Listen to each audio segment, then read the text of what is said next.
நீதிமன்ற உத்தரவை அமல்படுத்தாத அதிகாரிகள் மீது ஒழுங்கு நடவடிக்கை எடுக்க வேண்டுமென உயர்நீதிமன்றம் தமிழ்நாடு உள்துறை செயலாளர் மற்றும் டிஜிபிக்கு உத்தரவு பிறப்பித்திருக்கிறது.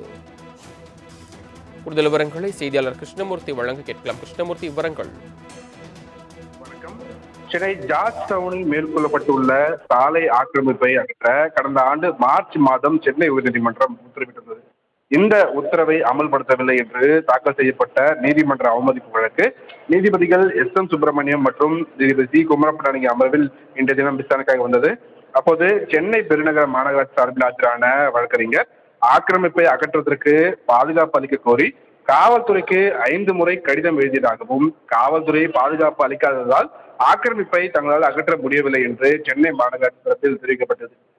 காவல்துறை தரப்பில் ஆஜரான கூடுதல் குற்றவியல் வழக்கறிஞர் மாநகராட்சி எழுதிய கடிதம் தங்களுக்கு தெளிவாக இல்லை என்பதால் தான் அடுத்த கட்ட நடவடிக்கை எடுக்க முடியவில்லை என்று காவல்துறை தரப்பில் தெரிவிக்கப்பட்டது.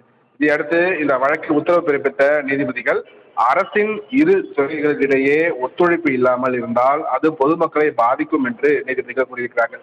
மேலும் அனைத்து துறைகளும் ஒன்றிணைந்து செயல்படுவது என்பது நிர்வாகத்தின் அடிப்படை எனவும் நீதிபதிகள் தெரிவித்திருக்கிறார்கள். இந்த வழக்கில் உள்துறை செயலாளர், டிஜிபி ஆகியோரை தாமாக முன்வந்து இணைத்த நீதிபதிகள் நீதிமன்றம் மற்றும் அரசின் உத்தரவுகளை நிறைவேற்றாத அதிகாரிகள் மீது ஒழுங்கு நடவடிக்கை எடுக்க வேண்டும் என்றும் உத்தரவிட்டிருக்கிறார்கள். அவ்வாறு ஒழுங்கு நடவடிக்கை எடுக்கப்பட்டது குறித்து அறிக்கை தாக்கல் செய்ய உத்தரவிட்ட நீதிபதிகள் வழக்கை ஜனவரி 5ஆம் தேதிக்கு தள்ளி வைத்திருக்கிறார்கள். தாங்கள் வழங்கிய தகவல்களுக்கு நன்றி கிருஷ்ணமூர்த்தி.